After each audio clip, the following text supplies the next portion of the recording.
सूक्ष्म ध्वनियों को सुनने के लिए या फिर सूक्ष्म तत्वों को देखने के लिए एक साधक का संवेदनशील होना अति आवश्यक होता है।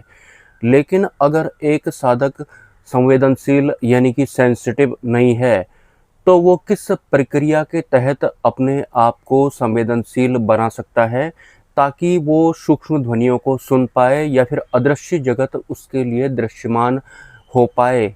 इस विषय पर ही इस वीडियो में चर्चा की जाएगी।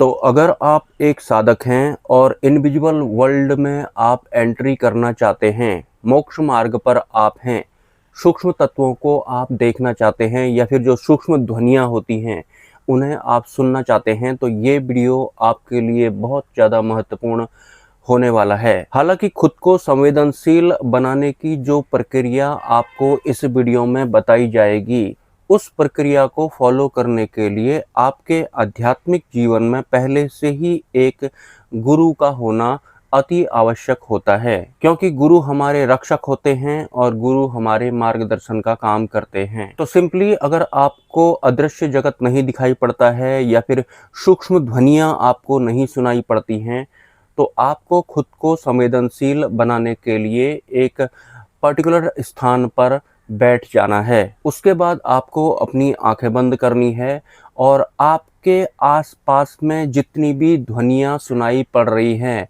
उन सबको आपको काउंट करना है। जैसे कि अगर मैं इस वक्त अपनी बात करूं, तो यहाँ पर अभी एक गाड़ी का हॉर्न सुनाई दिया था, फैन की आवाज़ भी हल्की हल्की आ रही है। इसके अलावा मेरी खुद की बोलने की आवाज़ भी मुझे सुनाई पड़ रही है और मेरे सांसों के चलने की आवाज़ भी मुझे सुनाई पड़ रही है।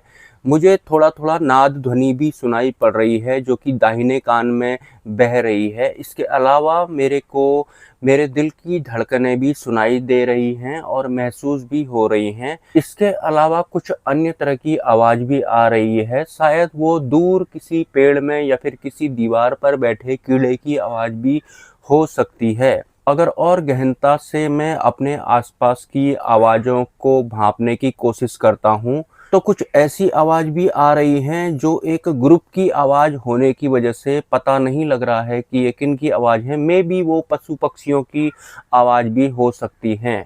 तो कुछ इस तरह से आपको आंख बंद करके अपने आसपास की आवाज़ों को महसूस करना है। ऐसा करने से आप सेंसिटिव होते जाते हैं और जितने ज़्यादा आप संवेदनशील होंगे, सेंसिटिव होंगे, उतने ही ज़्यादा आप सूक्ष्म जगत के आवरण में खुद को फिट करने के लिए योग्य बनते जाते हैं। क्योंकि आपके आसपास की जिन ध्वनियों को आज तक आपने इग्नोर किया था या फिर कभी आपके संज्ञान में ही नहीं आया, कभी आपने इस तरह से आवाज़ों को सुनने की कोशिश ही नहीं की, अब आप उन आवाज़ों को सुन रहे हैं।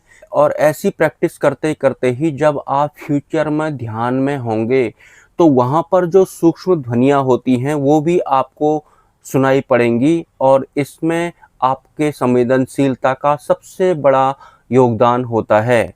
अब दूसरे तरीके की बात करते हैं कि कैसे आप अपने आप को संवेदनशील बना सकते हैं ताकि इनविजिबल वर्ल्ड आपके सामने विजिबल हो जाए और बहुत ही माइनर वाले जो साउंड होते हैं वो भी आपको सुनाई देने लगें। तो आपको इसके लिए एक प्रॉपर स्थान पर बैठ करके आंखें बंद कर लेनी है और आंखें बंद करने से पहले आपको उस स्थान को याद कर लेना है कि कौन सी वस्तु कहाँ कहाँ पर रखी हुई है। मतलब जैसे आप रूम पर बैठे हुए हैं तो रूम पर कौन सी चीज़ कहाँ पर रखी हुई है आपको याद कर लेना है। मतलब एक इमेज बना लेनी है अपने रूम की। उसके बाद आपको आंख बंद करना है। फिर आपको हर एक चीज़ जो आपके स्थान पर रखी हुई है उन सबको अपनी दृष्टि के माध्यम से देखना है। ऐसा करने से आपकी दृष्टि को पुशअप मिलता है। अगर आपको इनविजिबल वर्ल्ड नहीं दिखाई देता है तो भविष्य में जब आपके सामने अदृश्य जगत दृश्यमान होना शुरू होगा तो उसमें इस वाली प्रक्रिया का बहुत बड़ा योगदान होता है, क्योंकि यहाँ पर भी आप संवेदनशीलता को ही फॉलो कर रहे हैं। आप आंख बंद करके अपने आसपास की वस्तुओं को या फिर तत्वों को देख रहे हैं। और जैसा कि मैं अपने वीडियोज में बताता हूँ कि हमारी तीसरी आंख पहले से ही खुली हुई होती है, बस हम भूल गए होते हैं या फिर हमारे संज्ञान में ये बात नहीं होती है। तो जब आपने अपने रूम को याद किया कि इसमें कैसा कैसा दिखाई पड़ता है, उसके बाद जब आपने आंख बंद की तो भी आपको आपके रूम का दृश्य दिखाई पड़ रहा था। तो वास्तव में जो दृश्य आपको आंख बंद करने के बाद आपके रूम का दिखाई पड़ रहा था, वो दृश्य दिखाने का काम तीसरी आंख ही करती है। आपको सपने दिखाने का काम भी तीसरी आंख ही करती है। ध्यान में जो दृश्य आपको दिखते हैं उसका काम भी तीसरी आंख ही करती है, या फिर अंधकार में गहरे ध्यान में जो आपको सूक्ष्म तत्व दिखाई पड़ते हैं वो भी थर्ड आई की वजह से ही आप देख पाते हैं। तो तीसरी आंख पहले से ही खुली हुई होती है, लेकिन हमको संवेदनशील बनने की ज़रूरत पड़ती है, जिसके 2 मजबूत तरीके मैंने आज आपको इस वीडियो में बता दिए हैं।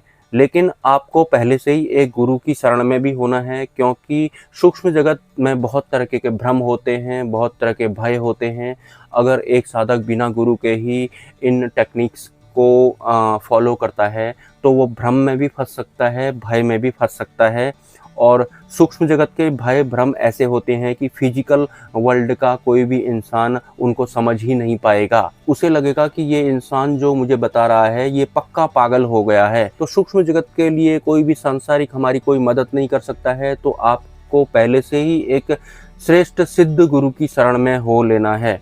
और ध्यान करने से पहले आपको अपने आप को संवेदनशील बनाना है, और कैसे बनाना है ये दोनों तरीके मैं आज आपको बता चुका हूँ। हर रोज़ अगर 5 मिनट, 10 मिनट या फिर आधा घंटा अपनी सहूलियत के हिसाब से अगर आप सूक्ष्म ध्वनियों को सुनने की कोशिश करेंगे, या फिर अपने स्थान पर रखी गई वस्तुओं को री इमेजिन करने की कोशिश करेंगे, तो आप संवेदनशील होते जाते हैं। और अदृश्य जगत में जो भी तत्व हमको दिखाई पड़ते हैं उनकी जो बोलचाल होती है, या फिर उनकी जो आवाज़ होती है, जो ध्वनि होती है, वो भी सूक्ष्म ध्वनि होती है।